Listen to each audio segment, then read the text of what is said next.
The war had been going on for 80 years. Captain Min stood on the observation deck of forward base and looked out at the barren landscape. Red dust covered everything. In the distance, he could see the dark shapes of enemy fortifications. The Empire was out there, waiting. Min had been fighting on this moon for 3 years.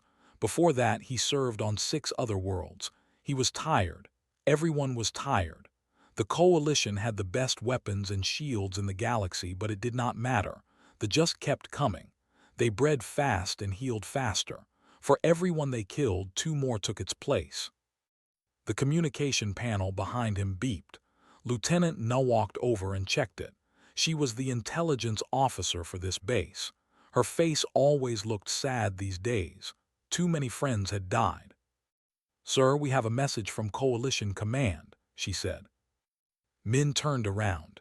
"What do they want now? More soldiers. We barely have enough to hold the line." Nu shook her head. "No, sir, they are sending us a volunteer, a human." Min stared at her. "A human, one of those new species from Earth." "Yes, sir, arrives tomorrow." Min felt anger rise in his chest. The Coalition had discovered Earth 15 years ago. Humans were primitive. They still used chemical fuel for their ships. Their weapons were ancient. Their bodies were weak and soft. They had no natural armor, no enhanced strength, nothing. And Command was sending him one human, as if that would help. "This is a joke," Min said. "We have lost 30,000 soldiers holding this position. What can one primitive alien do?" Nu just shrugged. She looked as confused as he felt. That night Min could not sleep. He walked through the base corridors. Soldiers sat in small groups, cleaning weapons and checking armor. Some were from the like him. Others were with their blue skin and 4 arms. A few were small but tough. All of them looked exhausted. The base held 5,000 soldiers. 3 years ago, it held 35,000. The attacks came every few days, wave after wave of insect warriors charging across the red sand. The Coalition soldiers killed thousands, but they did not care about losses. They just kept coming. Min walked to the medical wing. Beds were full of wounded soldiers. Some were missing limbs. Others had deep cuts from blade arms. The doctors worked quietly. They had seen too much death to show emotion anymore. A young soldier named Dong lay in one bed. He was only 20 years old. A blade had cut through his armor and nearly split him in half. The medical machines kept him alive, but barely. "Captain," Dong whispered when he saw Min. "Rest, soldier," Min said softly. "Are we winning, sir?" the young soldier asked. Min wanted to lie, he wanted to give hope, but he was too tired for lies. "We are holding the line, that is all we can do." Dong closed his eyes. Min left the medical wing and returned to his office. He pulled up battle reports on his screen. The entire galaxy was like this. Hundreds of worlds locked in brutal fighting. The Coalition against the Empire. Advanced technology against endless numbers. Some battles went well. The Coalition would push forward and take a system. Then they would counterattack with 3 times as many warriors. The Coalition would fall back. Everything was a stalemate. 80 years of stalemate. Min had joined the military when he was 18. Back then, everyone said the war would end soon. The Coalition had better ships, better weapons, better everything. How could they lose? But they did not understand the insect warriors did not fear death. Their queens produced millions of eggs every year. They could lose 10 soldiers for every 1 Coalition soldier and still win through numbers. The next morning, Min stood at the landing pad. A small transport ship descended from the sky. It was not a Coalition vessel. The design was crude and bulky, a human ship. The transport landed with a heavy thud. The rear door opened. A single figure walked out. Min stared. The human was small, maybe 1.7 meters tall. He wore simple gray clothes and carried a large case. No armor, no weapons visible. His skin was pale and his hair was black. He looked weak. The human walked up to Min and stopped. "Captain Min?" he asked. His voice was quiet. Yes, and you are. My name is, I am here to help. Min looked at this small, fragile creature. He wanted to laugh. He wanted to scream. Instead, he just felt more tired. Come with me, Min said. They walked through the base. Other soldiers stopped and stared at the human. Some whispered to each other. One soldier laughed, did not seem to notice or care. In his office, Min sat down behind his desk, stood quietly holding his case. Why are you here? Min asked. I volunteered to help with the war, said simply. What can you do? Do you have special technology, a new weapon? Shook his head. No, sir, I am a shooter. On Earth, we call it a sniper. I shoot targets from long distance with high accuracy. Min felt confused. Our weapons have automatic guidance systems, AI targeting, they shoot for us. Why would anyone aim manually? I do it differently, said. Min rubbed his face. This was pointless, but orders were orders. What do you need? 3 things, said. First, I need a high position where I can see enemy territory. Second, I need information about enemy commanders and leaders. Third, I need to be left alone to work. Min thought about it. There was an old communications tower 2 kilometers from the front line. It was abandoned and partially damaged. Fine. Lieutenant Noel assists you. She can provide intelligence data. Nodded, thank you, Captain. As the human left his office, Min felt a deep sadness. This would change nothing. The war would continue. More soldiers would die, and this small human with his primitive weapons would probably be dead within a week. He did not know how wrong he was. Lieutenant No was not happy about her new assignment. She had real work to do. Intelligence reports needed analysis. Enemy movement patterns needed tracking. But instead, Captain Min told her to babysit a primitive alien who thought he could help win the war with an old-fashioned rifle. She met at the armory. He was unpacking his case on a metal table. Several coalition soldiers stood nearby, watching with amusement. That is your weapon? A soldier asked, pointing at the contents of the case. Inside was a long rifle. It looked ancient. The metal was dark and worn. There was a large scope attached to the top. No energy coils, no plasma chambers, just metal and mechanics. Yes, said quietly. He was checking each part carefully. What does it shoot? Another soldier asked. Laser bolts, plasma charges. Bullets, said. Metal projectiles. They use chemical propellant to launch. The soldiers burst out laughing. One of them slapped his knee. Chemical propellant, what century is this? Nuff felt embarrassed for the human, but did not react. He just kept working on his rifle, cleaning each piece with a soft cloth. Come on, Nuff said. I will show you to your position. They took a ground transport across the base. The old communications tower stood on a rocky hill. It was 3 stories tall and made of reinforced concrete. One side had been damaged by artillery fire years ago, but the structure still stood. They climbed the stairs. Some steps were broken. Na had to help carry his equipment up. The human was stronger than he looked, but he still struggled with the heavy case. At the top of the tower was a small room. Windows on all sides gave a view of the battlefield. To the north, Nuck could see the front line. Coalition trenches and bunkers formed a defensive wall. Beyond that, across 2 kilometers of empty sand were the positions. This is good, said. He set down his case and looked around carefully. Nuck pulled out her data pad. The captain said you need intelligence on enemy commanders. What exactly do you need to know?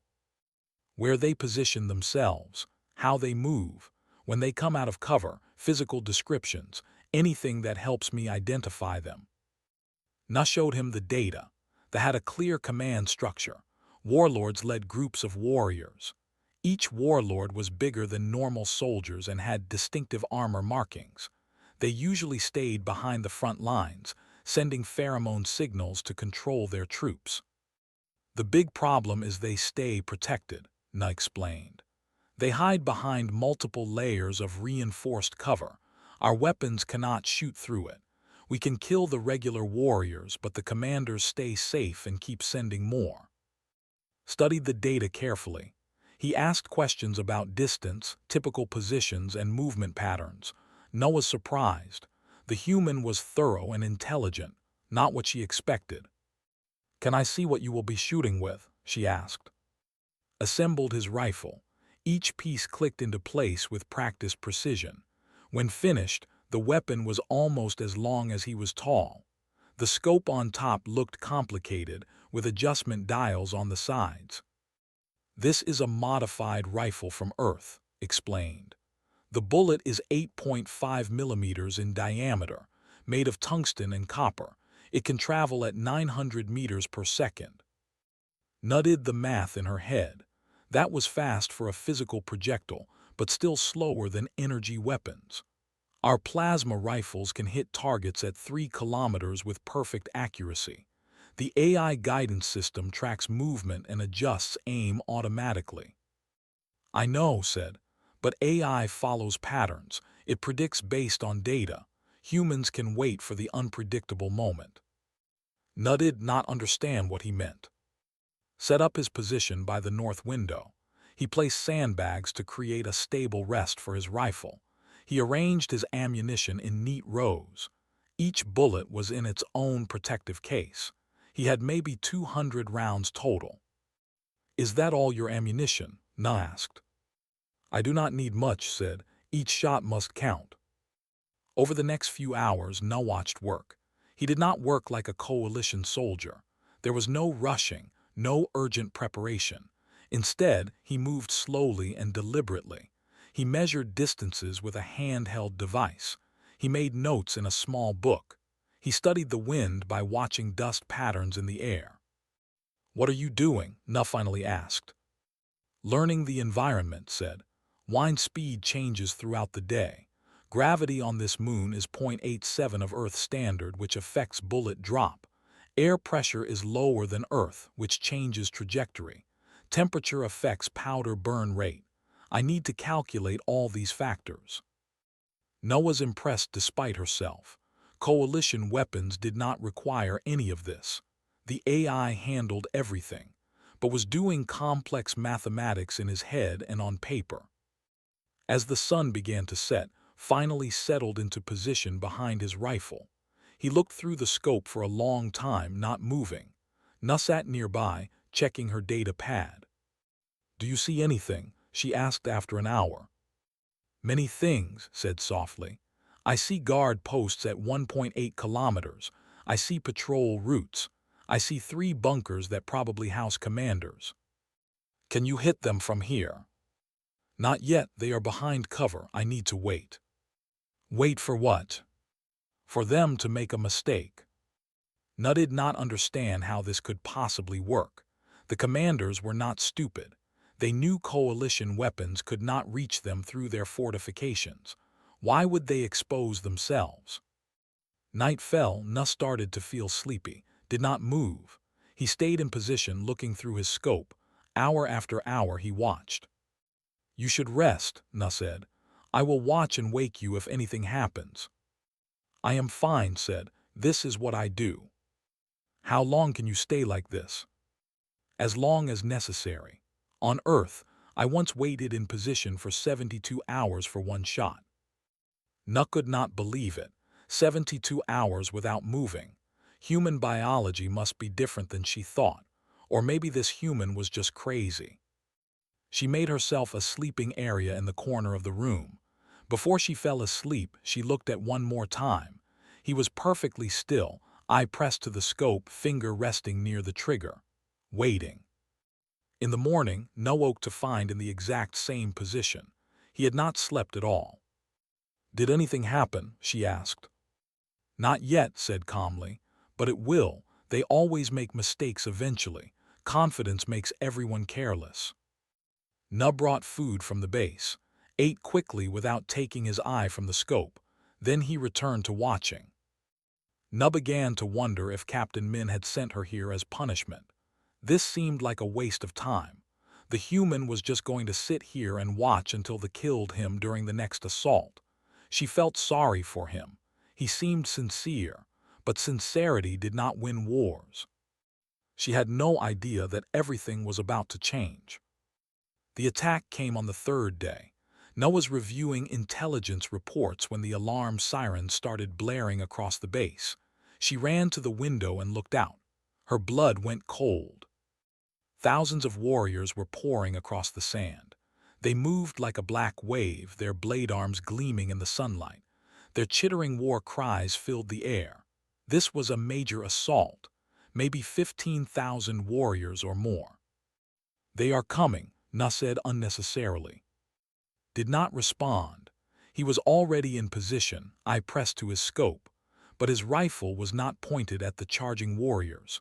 It was aimed far behind enemy lines at the fortifications. Coalition weapons opened fire. Energy beams cut through the air, striking the front ranks of warriors. Explosions threw sand and body parts into the air. Plasma mortars launched from the base, creating huge fireballs among the enemy. Hundreds died in the first minute. But thousands more kept coming. This was how every battle went. The coalition killed and killed until their weapons overheated and their power cells ran dry. And still they came. Eventually, some would reach the coalition lines. Then came the brutal close combat. That was when coalition soldiers died. Nell watched the battle with horror and sick familiarity. She had seen this happen dozens of times. Down in the trenches, soldiers were firing as fast as their weapons could cycle. Warriors used all four arms to operate multiple guns at once. Soldiers called in artillery strikes. It was organized chaos. She looked at. He was ignoring all of it.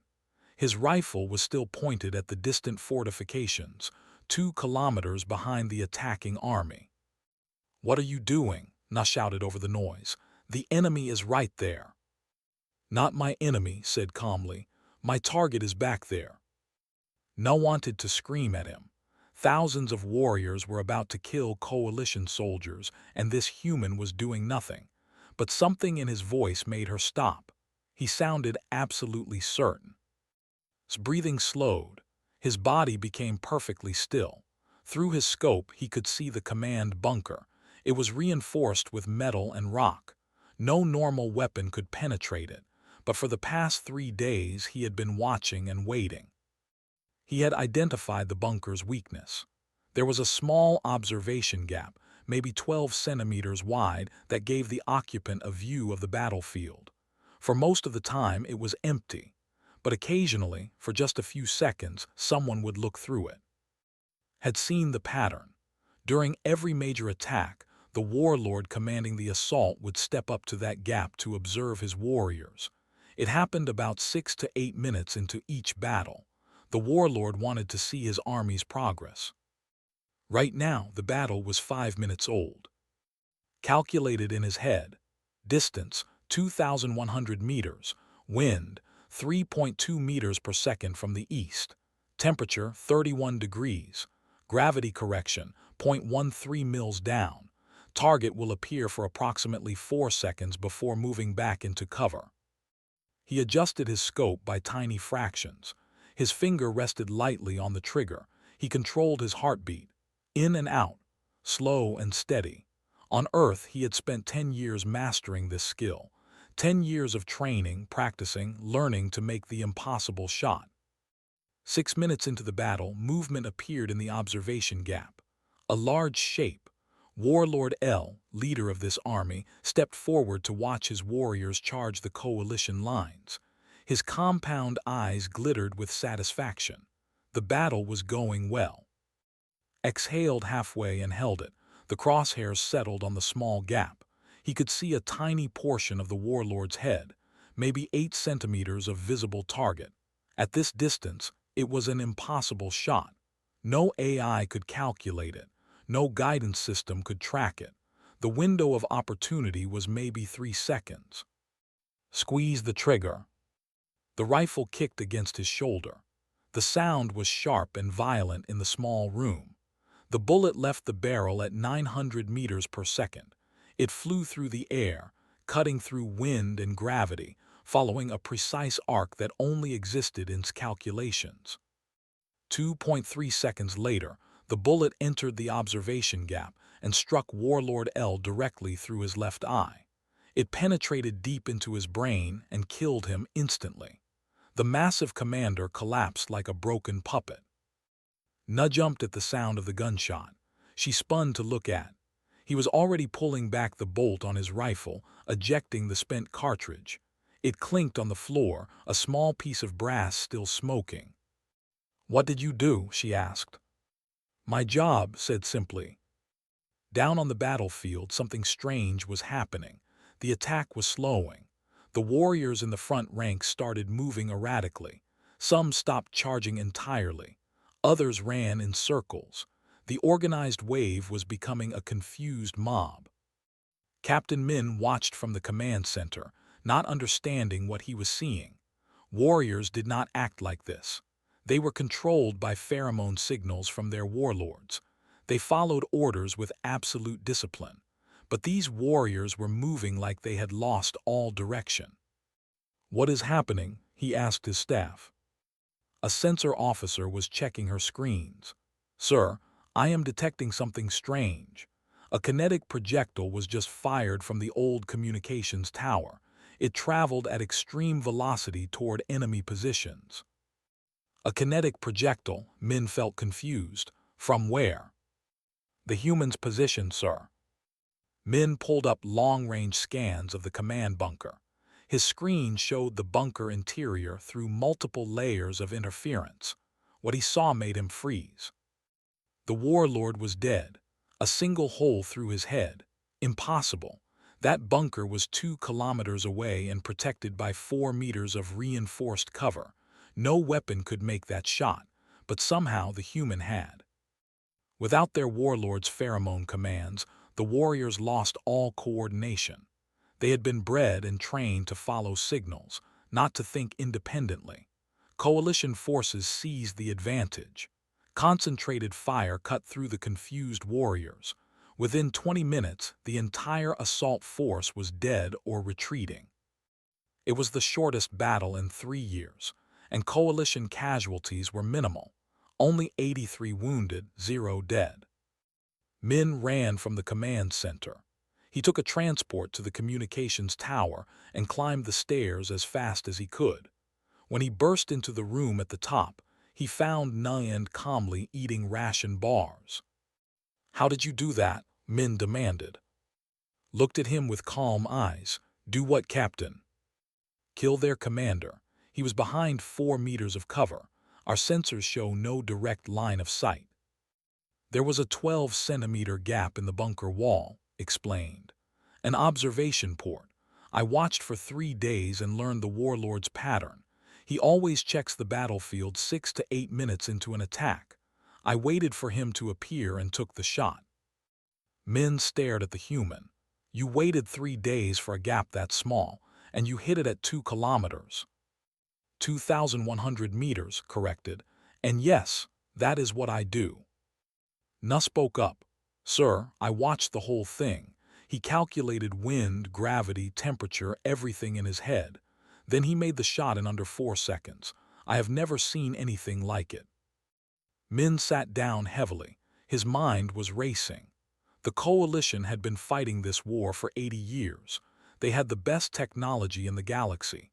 AI guidance systems, energy weapons, advanced sensors.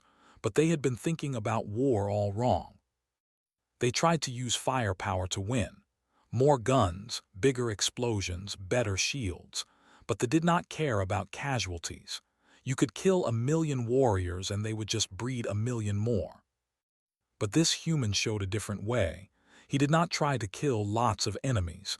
He killed the right one, the leader. And without leadership, the army fell apart. "How many other humans can do this?" Min asked quietly. Thought for a moment. "On Earth, millions. Every nation has trained marksmen, some better than me, some not as good, but there are many who could do similar work." Min felt something he had not felt in years. Hope, real hope. "Lieutenant Na," he said, "send a message to Coalition High Command. Tell them I need to speak with them immediately. We may have found a way to win this war." News of the impossible shot spread through the base like fire. Soldiers who had laughed at now looked at him with respect and wonder. The human who seemed weak and primitive had done what the Coalition's best technology could not do. He had killed a warlord from 2 kilometers away through a gap the size of a fist, but did not care about fame or respect. The next day he was back in position in the communications tower, watching through his scope, waiting. Captain Min received orders from Coalition High Command. They wanted to observe this new tactic. A special intelligence team was being sent to 7. In the meantime, Min was authorized to let the human continue his work. High Command was skeptical but curious. Na stayed within the tower. Her job was to provide intelligence and document everything he did. She brought updated information about positions, command structures, and movements, studied it all carefully. "There," he said, pointing at a thermal scan of the enemy base. "That building. 3 commanders meet there every morning at dawn for planning." "How do you know?" Na asked. "Heat signatures show 3 large in the same room at the same time every day for the past week. Regular pattern. Command meeting." Na checked her data. He was right. The pattern was there, but the building had no windows and thick walls. "You cannot shoot through walls." "No," agreed, "but they have to enter and exit through a door. I will wait at the door." The next morning was in position before dawn. The door he was watching was 1,800 meters away. At first light, the door opened. A sub-commander emerged, pausing for just a moment to check the sky. The rifle cracked. The sub-commander fell dead. 1 shot, 1 kill. Before the could react, had already shifted his aim. A second commander emerged, confused by his comrade's death. Another shot, another kill. The third commander was smarter. He stayed inside for 3 hours, but eventually he had to leave. When he did, he ran, but had calculated the running path. The bullet met the commander halfway across the courtyard. 3 shots, 3 kills, all in one morning. Over the next 40 days became a nightmare for the. He learned their patterns and habits. He found their weaknesses. Every day he took shots that should have been impossible. On day 7, he killed an artillery director through a window at 2,500 meters. The shot required calculating the trajectory to pass through the window at an angle, then ricochet off an interior wall to hit the target. It worked perfectly. On day 15, he eliminated a psychic command node coordinator. The used psychic aliens called to boost communication range. They always stayed deep in bunkers, but studied their schedule and found they took a meal break at the same time each day. When they stepped into a hallway for 30 seconds, was waiting. The bullet traveled through 3 doorways and a ventilation gap. On day 23, he shot a supply chain commander who only appeared outside once every 4 days to inspect deliveries. Waited 96 hours for that 4-second window. He never complained about the wait. They started calling him the Silent Death. They could not understand where the killing came from. Their sensors detected the bullets, but only after they hit. The shots came from positions that seemed impossible, through gaps they thought were too small, at distances they thought were too far, at targets they thought were protected. Fear spread through the ranks. Warriors would fight and die without question, but commanders were different. They were intelligent enough to feel fear, and knowing that an invisible enemy could kill them at any moment terrified them. The front line on 7 began to shift. Without coordinated leadership, attacks became disorganized. Coalition forces pushed forward. In 1 week, they advanced 40 kilometers, more territory than they had gained in 3 years. On day 30, Colonel Wu Jin arrived from Coalition High Command. He was head of strategic intelligence, a brilliant analyst who had been studying this war for 20 years. He wanted to meet the human who was changing everything. Min took him to the communications tower. Wu Jin climbed the stairs and found in his usual position. The human had not left the tower in 40 days. He slept in 3-hour shifts, ate rations, and spent every other moment watching the enemy through his scope. "I am Colonel Wu Jin," he introduced himself. "I need to understand what you are doing here." Lowered his rifle and turned to face the colonel. "I am hunting," he said simply. "Hunting what?" "Leaders, commanders, anyone who makes the army function. The warriors are just tools. Tools without someone to direct them are useless." Wu Jin sat down. He had been thinking about this exact concept for months. "Our strategy has been to kill as many enemy warriors as possible, reduce their numbers." "That does not work," said.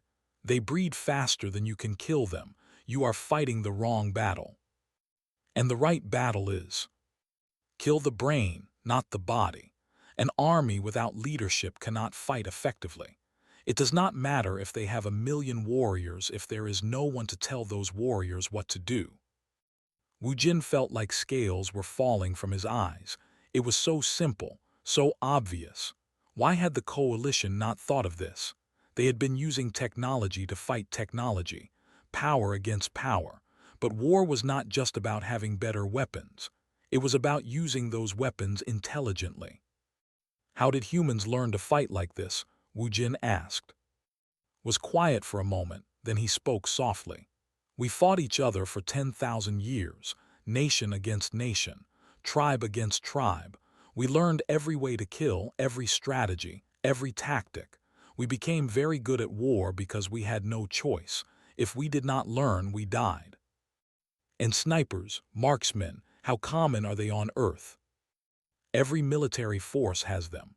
Some countries have tens of thousands. We trained for conflicts where we fought enemies who looked like us, thought like us. We had to be precise because we could not always tell friend from enemy. So we learned patience. We learned to wait for the perfect shot. We learned to think like our enemies so we could predict them." Wu Jin saw the entire picture now. The coalition had advanced technology, but they fought in predictable ways. AI followed patterns. Energy weapons fired in straight lines. Everything was calculated and systematic. But humans brought something different. They brought creativity, patience, and the ability to think in unpredictable ways. "How many humans would volunteer for this war?" Wu Jin asked. "Millions," said. "Earth wants to be part of the galactic community. We want to prove we belong. If you asked for soldiers, they would come." Wu Jin stood up. An idea was forming in his mind, a plan that could end this war. "I need to return to high command. I have a proposal to make."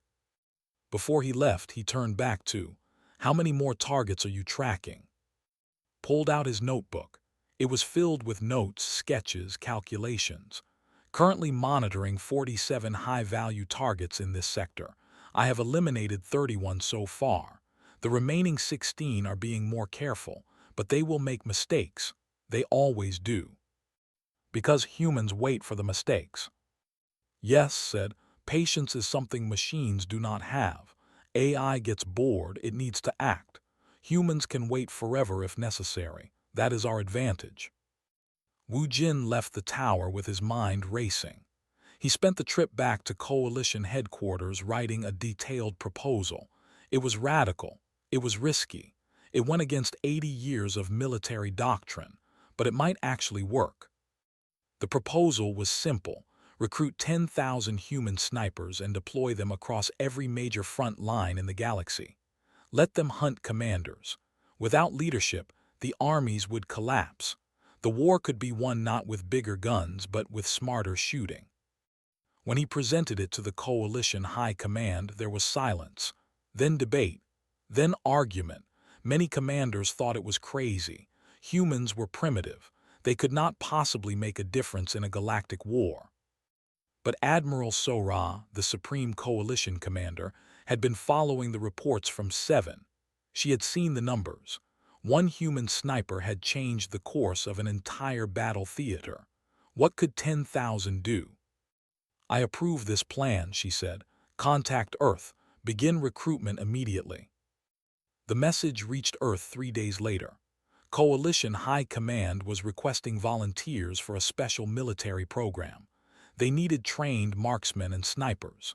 The coalition would provide transportation, equipment support, and full combat pay.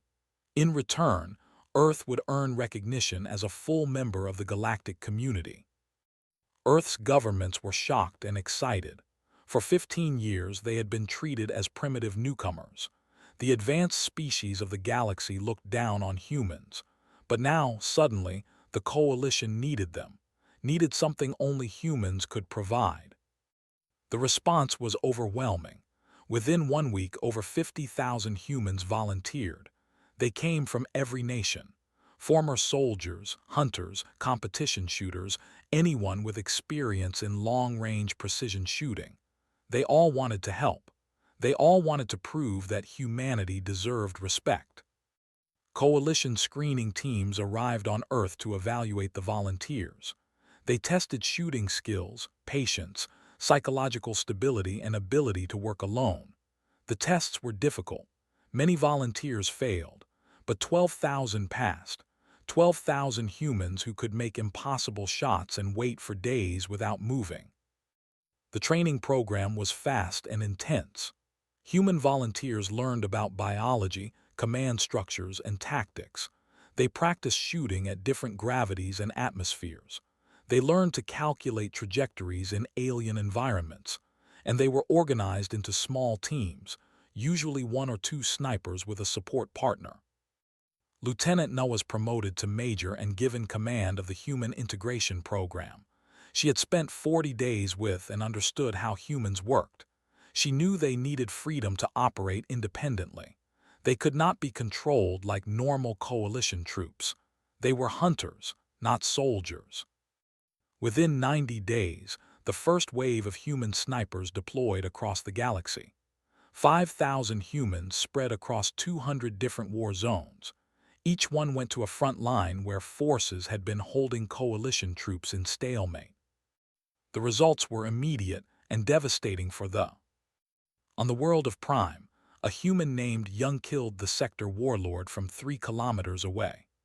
The army of 40,000 warriors lost coordination and was destroyed by coalition forces in 2 days. On the ice moon of, a human named eliminated 6 subcommanders in 1 day. The fortifications that had held for 5 years fell in 1 week. On the jungle planet of, 2 humans named Min and 1 worked together. One would spot targets while the other shot. In 30 days, they killed 18 high-value targets, the retreat from that entire system. Across the galaxy, the pattern repeated. Human snipers hunted leadership, and without leadership, the massive armies became confused mobs. Coalition forces pushed forward on every front. The Empire was in crisis. For 80 years, they had been winning the war slowly through numbers.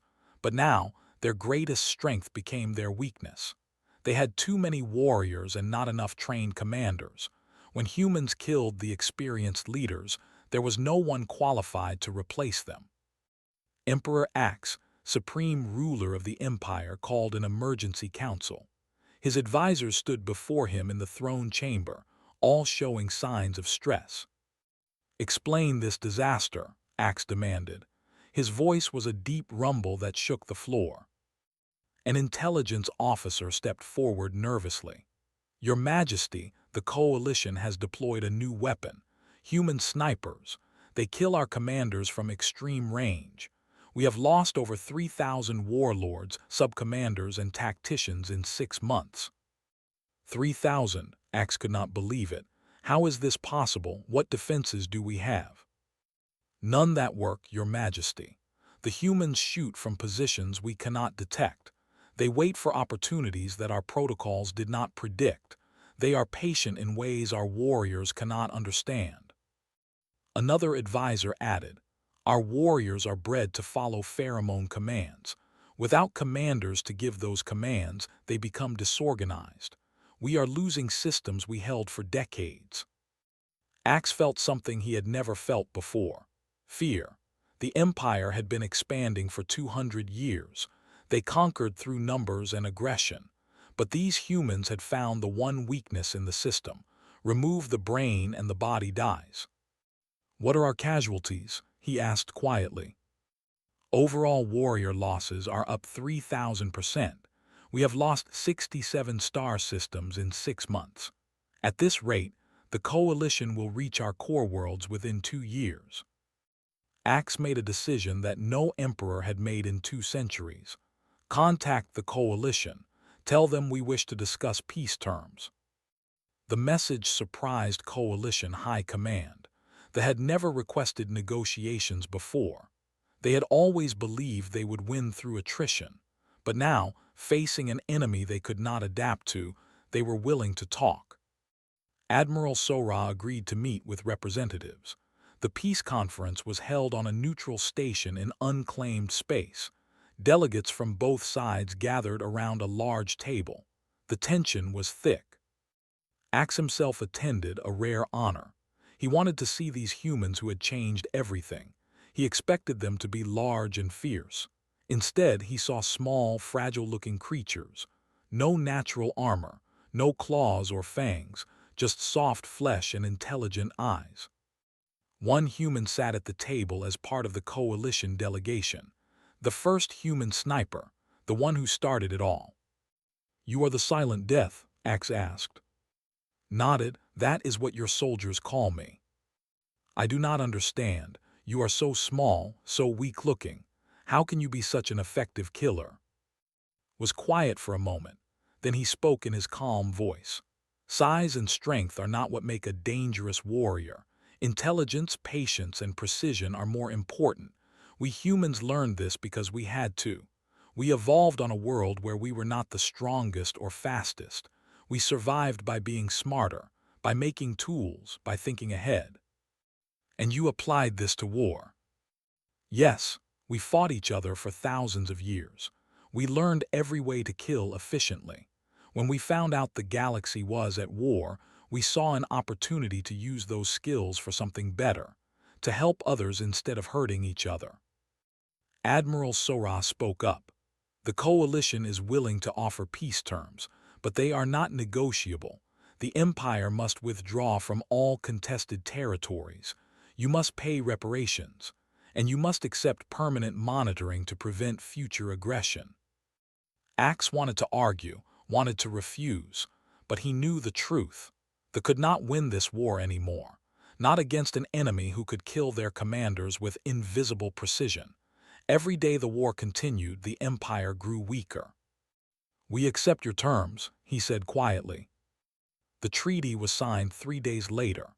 After 80 years, the Galaxy War ended, not with a massive battle or final siege, but with a treaty signed because one side could no longer afford to lose its leaders. The humans became heroes across the coalition. Planets celebrated them. Species that had looked down on Earth now respected it. Humanity earned a permanent seat on the Coalition Council. Earth was no longer a primitive backwater. It was a valued member of the galactic community. Returned to 7 one last time. He stood in the communications tower where he had spent 40 days hunting. Noah's with him. "What will you do now?" she asked. "Go home," said. "See my family, rest." "Will you stay in the military?" Shook his head. "No, I did what I came to do. Now I want peace." Nuh smiled. "You brought peace to the entire galaxy." "No," corrected gently. "I just showed everyone that bigger weapons are not always the answer. Sometimes you need to be smarter, not stronger. Humanity learned that lesson long ago. We just shared it with the rest of you." He picked up his rifle case and walked toward the door. Before leaving, he turned back. "Tell Captain Min thank you for trusting me when everyone else thought I was useless." "I will," Nuh promised. Left the tower and boarded a transport back to Earth. As the ship left orbit, he looked at the stars and thought about the future. Humanity had proven itself, not through conquest or domination, but through skill, intelligence, and the ability to solve problems in ways others had not imagined. The galaxy had learned an important lesson. Never underestimate a species just because they seem primitive. Sometimes the most dangerous warriors are not the ones with the best technology. They are the ones with the best training, the deepest patience, and the hardest-earned wisdom. Earth had been fighting itself for 10,000 years. Now, finally, humanity had found a better use for all that experience. They became the peacekeepers, the precision experts, the ones who ended wars by making them too costly for aggressors to continue. And across the galaxy, whenever conflicts arose, people remembered the story of the small human who changed everything with patience, skill, and one impossible shot at a time.